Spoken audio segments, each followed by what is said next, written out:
1945 سے لے کر کے اب تک برموڈا ٹرائنگل کے اندر شاید 10 یا 12 واقعات اس سے بھی کم ہوئے ہیں، اور سمندری واقعات ٹوٹل ملا لے تقریباً 150 سال میں بھی لے لیں تو شاید 10-15 واقعات کچھ وہاں پہ ہوئے ہیں اس طرح کے. اب اس کے اوپر ہم ایک نتیجہ بنا لیں کہ کیا یہ دجال کا مسکن ہے، کیا امام مہدی کی رہائش گاہ ہے، یا پھر فلاں ہے، یا کوئی بیسز ہیں، تو یہ آئی تھنک ایک عاقلانہ موقف نہیں ہوگا یہاں پر.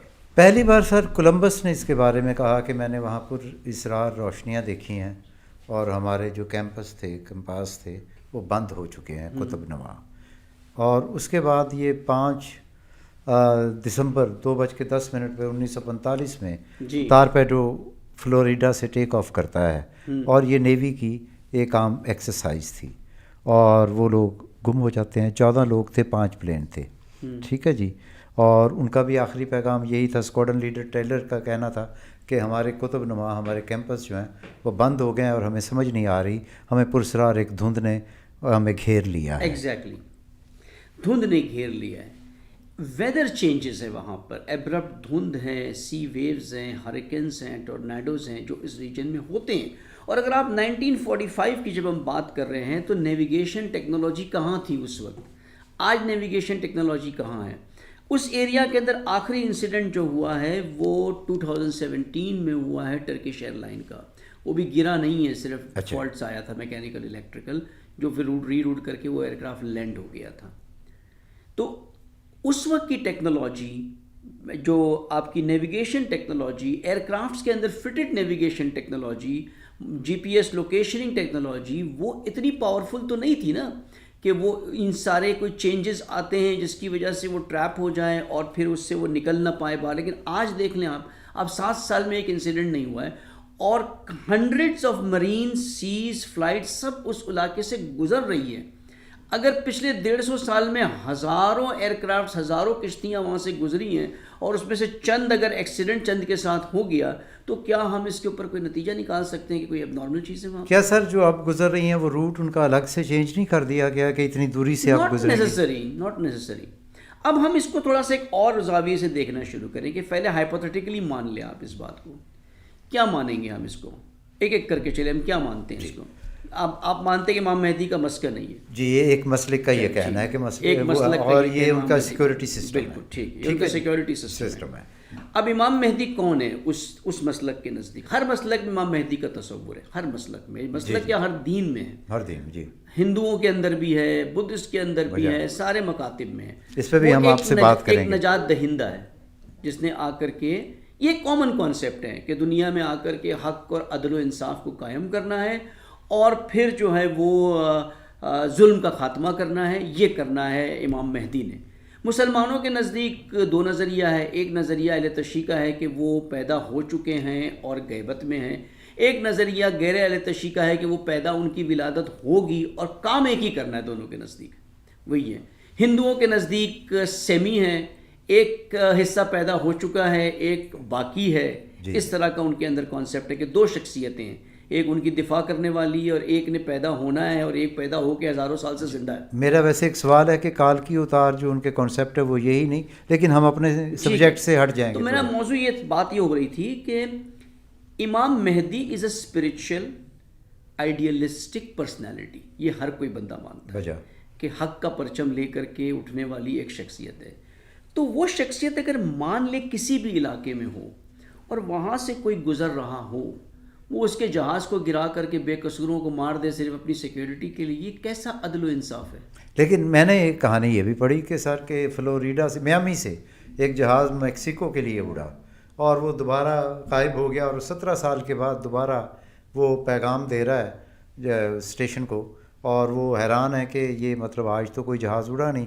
ان لوگوں کی شیپ بڑی ہے اور اخبار ان کے پاس وہی ہیں. 17 کہانیاں ہیں نا، اس کے کیا ایویڈنسز ہیں نا، یہ تو کہانیاں ہیں ساری کہ وہاں سے ایک جہاز اڑا، پھر اس نے کانٹیکٹ کر لیا. وہ بندے کہاں ہیں؟ وہ آئے میڈیا پہ آئے، انٹرویو دیں، بتائیں، کچھ کریں. کہاں ہیں وہ بندے؟ آج کہاں پر ہیں؟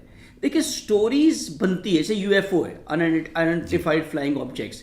یہ خود ناسا نے ایک سٹوری بنائی یو ایف او کی کمپلیٹ، جس کے ذریعے انہوں نے ہیوی فنڈنگ کلیکٹ کی اپنے ناسا کے دوسرے پروجیکٹس کے لیے. تو یہ تو سٹوریز، تخیلاتی باتیں، امیجنری تھنگز جو ہیں وہ آ جاتی ہے وجود میں. لیکن سر اگر وہ فلم کی صورت میں ہوتے تو ہم کہتے کہ یہ ایک تخیل کی پیداوار ہے.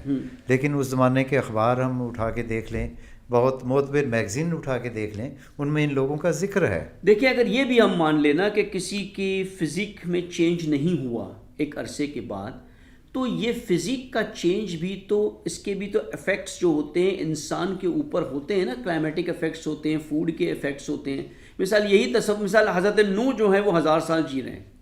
تو 1000 سال جینے کا مطلب یہ تو نہیں ہے نا کہ مثال ان کا ایک جو فزیک ہوگا جوانی وہی 300-400 سال کی ہوگی پھر بجا. ایسے ہی ہے نا. جی. تو وہ ایک دور میں جی رہے ہیں جہاں پہ لوگوں کی عمر اتنی طولانی ہے، لوگوں کی عمر اتنی بڑی ہے، تو وہ ایک ایٹماسفیئر، انوائرمنٹ، اس کے اثرات ہیں نا.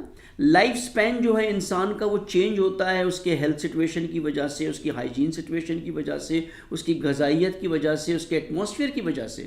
تو یہ کوئی بیس نہیں بنتا ہے ہمارا کہ ایک شخص اگر 15 سال تک کہ وہاں پر زندہ ہے کسی ایریا میں اور اس کے اندر کوئی تبدیلی نہیں آتی ہے، 15 سال ہے، 20 سال ہے، 50 سال ہے، تو یہ تو پاسبل ہے، یہ تو سائنٹیفکلی پاسبل ہے. It is some thing. آپ یہ نہیں پروف کر سکتے کہ نہیں یہ کوئی میریکلس تھنگ ہے. نہیں، یہ میریکلس تھنگ نہیں ہے. اگر ہم مان لیں کہ وہاں کوئی پرسرار قوتیں ہیں تو کیا حرج ہے؟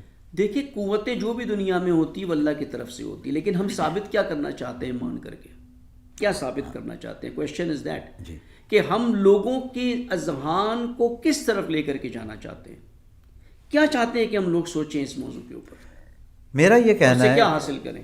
میرا یہ کہنا ہے اور دانشوروں کا یہ لکھنا ہے کہ وہاں کوئی ایسی پراسرار قوت، کوئی ہستی موجود ہے جس کے لیے یہ سارا ارینجمنٹ کیا ہے کہ نہ اوپر سے جانے والا محفوظ ہے، نہ پاس سے گزرنے والا محفوظ ہے. یہ ایک فلاسافیکل اور لاجیکل آرگیومنٹ ہے نا کہ ایک شخصیت کو محفوظ کرنے کے لیے ہر اوپر اور وہاں سے آنے جانے والے لوگ جو ہے ان کو غائب کر دینا، ان کو اپنی نارمل زندگی سے ہٹا دینا، ایک چاہے ان کو مار دینا یا اسیر بنا دینا صرف ایک شخصیت کی سیکیورٹی کے لیے، یہ اللہ کے عدل کا نظام تو نہیں ہے. اللہ کے عدل میں تو اس طرح سے نہیں ہوتا ہے کہ میں نے ایک شخصیت، مثال رسول اللہ صلی اللہ علیہ وسلم مدینے میں تھے تو کیا مدینے کے باہر یہ سیکیورٹی ارینجمنٹ تھا کہ کوئی بھی اونٹ وہاں سے گزرتا تھا اس کو پکڑ کے گرا دو؟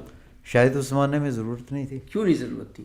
رسول اللہ کی حفاظت کی ضرورت نہیں تھی. اچھا سر، ایک خاص مذہبی گروپ کے لوگوں کا کہنا ہے کہ وہ دجال کی رہائش گاہ بھی ہو سکتی ہے، دجال وہاں قید ہے یا وہاں رہتا ہے. اب یہ دجال ہے کون نا، پہلے یہ تو بتایا نا کہ دجال ہے کون. اس کے سر پہ سینگ لگی ہوئی ہیں، اس کی کیا ہے سر پہ؟ جو کوئی مخلوق ہے. جو ہم نے پڑھا ہے وہ تو مخلوق کی صورت میں بیان کیا جاتا دجال ہے، اگر صرف آنکھ کا فرق ہے.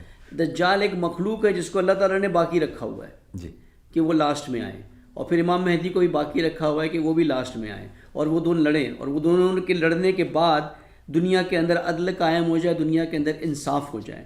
تو یہ کام تو پہلے بھی اللہ تعالیٰ کر سکتا ہے نا، اس کو لیے روک کے کیوں رکھا ہوا ہے اب تک کے اس کو؟ جی بھئی دجال کو بنائیں، اس کو روک کے رکھیں، امام مہدی کو خلقت دیں، ان کو روک کے رکھیں، اور لاسٹ میں دونوں آ کر کے لڑے، بیچ والوں کا کوئی کام نہیں ہے. جی یہ کس طرح کی لاجک ہم پریزنٹ کر رہے ہیں یہاں پر؟